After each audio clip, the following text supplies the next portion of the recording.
Thank you and good afternoon.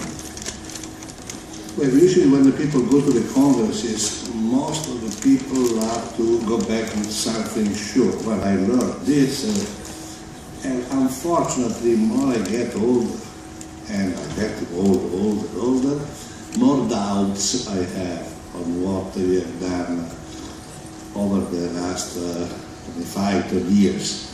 So I would like to share with you more doubts than certainty. And many stereotypes that we use and what we hear any congress, almost every lecture, I think may be challenged. We should stop and try to think. Well, let me start with this. The pressure. The pressure in an elephant, or in a mouse, or in a pig, is an intensity. That means how much force is exerted on a given surface. So is an intensity property of the system. The recruitment, because pressure and recruitment, they're very often considered together, is completely different entity, because is the capacity property of the system. Depends on how big is the system. If I have 5% of recruitment in one elephant or in one pig, the total amount of tissue is completely different. So you have two, maybe with the same pressure, intensity, I may have a complete different amount of recruitment, which is a property of the system. And I think that recruitment and recruitability depends on the nature of the disease, not on the pressure at which we are played. Let's see a very simple model. This is not a simplification. I have something which is squeeze one alveolus. Let's see 10 centimeters of water squeezing, compressing one alveolus. To keep open this alveolus, I have to provide at least 10,001 centimeters of force, of counter force. But with the same compressive force, I may have 100 alveoli compressed. And the force to be used is exactly the same. As the pressure may be a problem, the clinical problem is, okay, the price I pay to use this pressure to keep it open one alveolus is logical. Maybe it's logical for 100 alveolus, not for one. So the recruitability, the amount of tissue which may be open is crucial. And this depends on the nature of the disease, how and where the edema is distributed. Because we have consolidation. Consolidation means is a piece of stone into the lung. I have to wait that nature takes care. Then I have something which may be opened, which is recruitable. But, and these are linked to edema. Now, if the edema is primarily into the alveoli are occupied. If I put pressure, I cannot open up. If the edema is primarily in the interstitial space, and the unit is just collapsed, I can open this unit. So you have to consider, when you look at CT scan or a white, is consolidated, is recruitable, where likely the edema is distributed, is more in interstitial space, more intraalveolar space. And this is an old model, I think presented here, I don't know, many years ago, here in Brussels, but basically, in a given patient, we have some part of the lung which is normal. The pressure to open, to keep open, is relatively low. Then we have the smaller way collapse because of compression. Then we have the sticky atelectasis, when all the gases has been reabsorbed. And I need a far greater pressure, and then I have a consolidated pressure. Then it's quite very simple. Let's see. Rarely the superimposed pressure exceeds 10, 12. Let's say 10, which is easy. Then I need about 7-8 centimeters to overcome the forces, the lack of surfactant that I have in this condition. Then I need 7-8 other centimeters of water to lift up the thorax. This is the opening pressure required, which of course will be different here, will be different here. But the distribution of all these lesions depends on and the recruitability. In the RDS it's widely different. So our clinical problem will say, okay, I have to choose optimal peak. Optimal peak doesn't mean anything because it's an intensity property. Is optimal peak proportional to the recruitment I have to do it? Because I may have an optimal peak to open 1 alveoli or 100 alveoli, and the optimal peak will be the same. But I have to understand how much is my recruitability. And then, this recruitability, which means the edema spread primarily in the interstitial space, if not recruitability is not explained, goes up with the mortality. I see the RDS as a sort of sepsis into the lung. I lost the compartmentalization, all the lung become infected, all the lungs start to accumulate water, first in the interstitium, and then I have more collapse.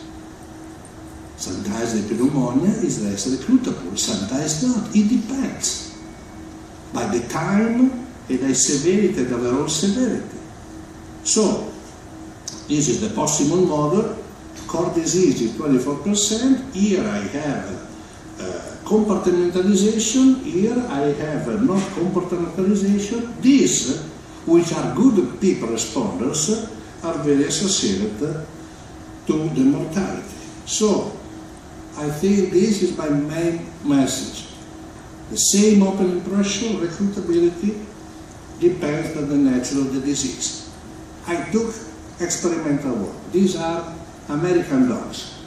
J.J. Marini, Pelosi, and we review all the data together. And you see that the recruitment goes up to here.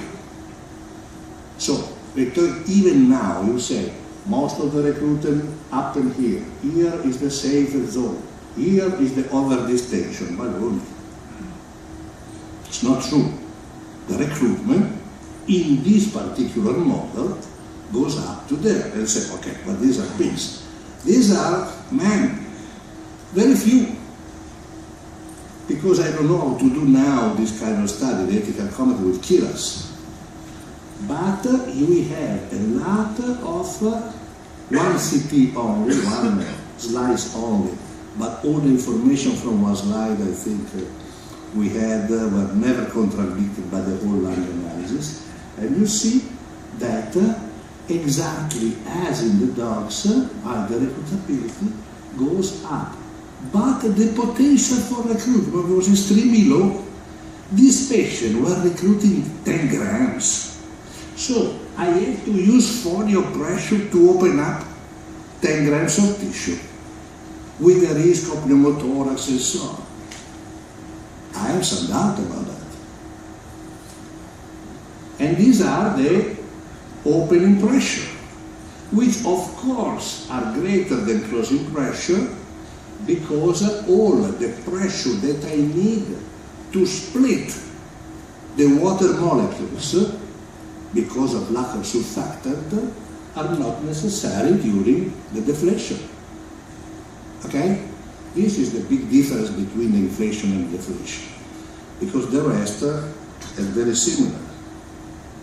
Now, and this is what I want to touch which is to me is the most important. This is mild RDS. This has been just published on intensive care medicine after being rejected but I love intensive care medicine, fast and accurate. And you see here, this is the airway pressure, and here you have the mild RDS. At 25, this was the inspiration. At the 25 centimeters of water, all the recruitment is accomplished in the mild. The problem is the mild, to me, has nothing to do with the RDS. It's not an RDS. Then we have the moderate RDS, and you see at 25 most of the recruitment is done. This is severe RDS, patients which were not put in ECMO, and the recruitment is consistent. But look at this poor patient that went to ECMO. The amount to be recruited after 30 was impressive. And you say, okay, I am a very smart man. I do the recruitment maneuver. I open up everything, and then I raise the PIP. Raise the PIP up to what? Up to which value? If I keep the PIP at 15, we'll see nothing happen. This tells you that at the same opening pressure, the amount of recruitment depends on the severity and the quality of the disease. It's almost zero at 30 in mild, some in moderate, some more in severe, some more in even more severe. And this has been found, we described in past century, 95. These are the end aspiration and end inspiration. But now the opening close. This then trauma and trauma. Atelic trauma. Atelic trauma is repeated continuously. Now, these are the points in all the population, just to simplify the things. Let's see, I start with 5, end expiration. This is a recruited tissue. Inspiration at 6 milliliters standard volume, and you see I recruited from this level to this level. This vertical is the amount of recruited tissue. Now I go to 15 centimeters of water. During the expiration, I recruited this part, which is not very different from that one. So, at 5 and at 15, in this series of patients, with about 34 patients, the opening and closing was not significantly different. And at the 30 of plateau pressure, in severe RDS, more than 30% stay closed. So, well, this is Cairoli with that approximately the same thing. Let me go to the last slide, I think. We have RDS, 34 patients with RDS. This is, we go from 5 to 19, or from 13 to 27. So the transport, the driving pressure, the love of a man, was approximately the same, 12 and 14. In mild RDS, you see, even in mild RDS, you recruit some, but very small amount of tissue. In severe RDS, here I put together ECMO, without ECMO. The quantity is relative 4. So, what we conclude? We may conclude one thing, that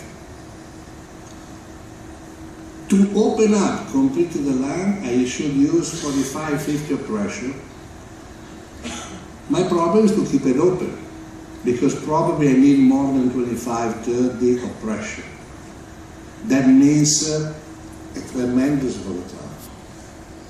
For what we know now, we have 3 big studies, which with different words compared atelic trauma and volotrauma. 5 of PIP, 7 of PIP, the alveoli study, the other two, the love and the express, at the end, the lower PIP was around 7 in all the three studies. And the higher PIP was around 15. No difference. That means that atelic trauma, which likely should have been greater at 7 PIP, was equivalent, the damages, to the damages we observed at 15 of PIP. That means in general redness population, this concept does not hold true. We cannot exclude that in particular subset of patients that things may change, but we have to define them more clearly, and to define them clearly we don't need randomized trial. We need some physiological, well-oriented study. I thank you for the attention.